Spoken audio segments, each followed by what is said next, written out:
first Sunday of every month.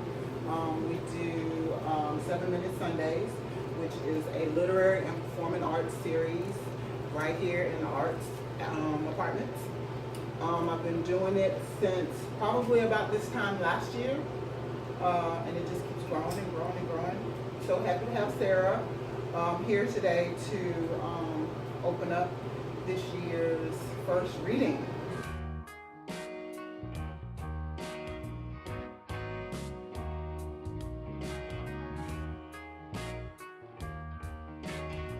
Sarah L. Webb is an aunt, a writer, an educator, and an advocate. She's also a butterfly.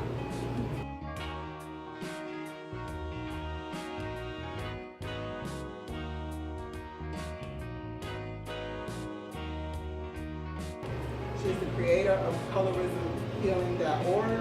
She's going to talk to us about that today. Help me welcome Sarah L. Webb. So I am Sarah Webb. I think everyone here already knows that. I am extremely grateful that each one of you is here this afternoon to talk about the very important topic of colorism and to participate in the conversation. And of course, all thanks to my friend Jacqueline Brown for hosting 7-Minute Sundays and for dedicating a session of it to colorism specifically. And to allow me to talk about the work that I've been doing for about 6 years now. And preparing for this talk, I realized that it's been about 6 years, which is crazy. But I kind of want to talk about where I'm coming from, how I got here to today. And we know that a lot of our attitudes, our experiences, our beliefs, our emotions begin to develop in our early childhood, in our homes, with our families. So, like many African American families, my family consists of people with a range of skin tones. We have light brown people in my family, dark brown people, medium brown people. And my immediate family specifically consisted of 4 people. So me and my brother have dark skin, and my sister and my mom have light brown skin. And I actually wanted to do like a whole PowerPoint thing about like showing pictures of them. But I think a lot of you, I also know that a lot of you people know my family, and I've seen pictures of them at least. And so at a very young age, apparently I was aware of these skin color differences. And it wasn't just that I noticed the differences, but I noticed what they meant, right? So I understood that our skin color has meaning in the world, in society. So my mom tells me a story that I actually have no memory of. But according to her, I was about 5 years old, and we were visiting some extended relatives. And so a great aunt of mine began to brag about my sister's good looks.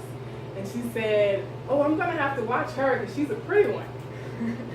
And so my mom overhears me whispering to my little 5-year-old self, "That's because she's light-skinned." So at 5, I already understood that the world would treat me differently, or judge me differently, or see me differently, or perhaps not even see me at all based on the color of my skin. And in some families, the color differences can create conflict, can create rivalry, resentment, and unfortunately sometimes abuse. I was blessed to be born into a family where we avoided those pitfalls. So the people that I cared most about, who were most significant to me, never treated me differently because I was darker than my sister. And because of that, my best friends, my mom and my sister, are light-skinned women. And so my experiences allowed me to be able to embrace women of all skin tones as my sisters, because my literal sister was a different color than me. And despite my wonderful, loving family, though, I did experience colorism. I still suffered from colorism. I felt pain and rejection based on colorism. But I never really talked about it, right? So I took my cue from other people because no one else was talking about it. I was like, there's this thing happening and it's so obvious to me, but no one's bringing it up, so maybe I should just keep it hush-hush, not talk about it either. So I didn't want people to be like, oh, you're just making things up or you're just being too sensitive. So I avoided the conversation, even though I knew that it was happening. And I kind of say I kind of suffered in silence, which later in my work I see a lot of other people, young people enduring.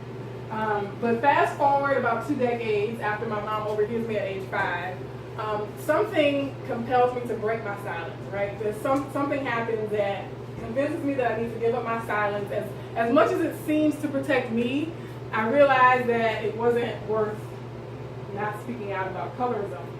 And it was this, my students. So I was about 25 years old, teaching high school here in Baton Rouge. I was through my high school. And I have grown deeply fond of my students, right? Love my students. Any teachers in here know what I'm talking about? Yes? Yes. You love your students, right? And so it broke my heart to hear them say such negative things about skin color. Stuff like, I'm less proud of myself because I got darker over the summer. Or, I wish I was light-skinned like my mama. Or, so-and-so is lighter, so that means she can dominate this other dark girl. Or, I don't really like dark-skinned people when I first meet them.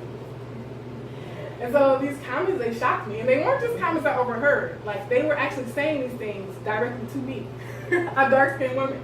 And so the assumption was that, oh, well, I mean, you live in this society. Apparently, you value lighter skin more than dark skin, too. It was something that they took for granted. Like, they felt comfortable saying this, expressing this out in public. And so I was like, okay, I can't accept the disease of colorism continuing to infect generation after generation of my people, right? Because certainly it was, I experienced it, but it couldn't have lasted beyond me. And so to realize that it had, I was like, okay, I need to do something, what I can. So I blogged about colorism for the first time in 2011, and reactions varied. And I don't have to tell you that it was the negative reactions, you know, people getting angry, like cursing me out on Facebook, telling me to shut up, and I just want to find a reason to be angry. I was like, well, because of those reactions, I'm actually going to commit to speaking out about it more. Because I realized I touched the nerve. I mean, like, there's a reason you want this conversation to end. And I want to explore what that is. And so in 2013, July of 2013, I launched Colorism Healing. And it's a blog. And from my work with that blog, I realized that people were actually searching for, like literally Google searching, colorism poems, or poems about colorism. But there weren't really any poems available online. There weren't any books really that address colorism specifically. So I said, well, I'm going to launch a contest. I'm going to let people submit writing so that I can publish this stuff online so that when people are searching for it, there's a place that they can find it. And as of January of this year, some of those poems are in this book. Yay! So I want to transition into reading a little bit. Difference, Marina Ellis. I used to think my father, pale skin and gringo tongue, didn't deserve mommy. My mommy got green card, and when did you come to the States? By suspicious policemen. My father got passing privilege, and you're the whitest Latino I ever seen, by small talking Best Buy employees. The winner of the 2016 contest. It's called Ghost by Ren Caspar Smith.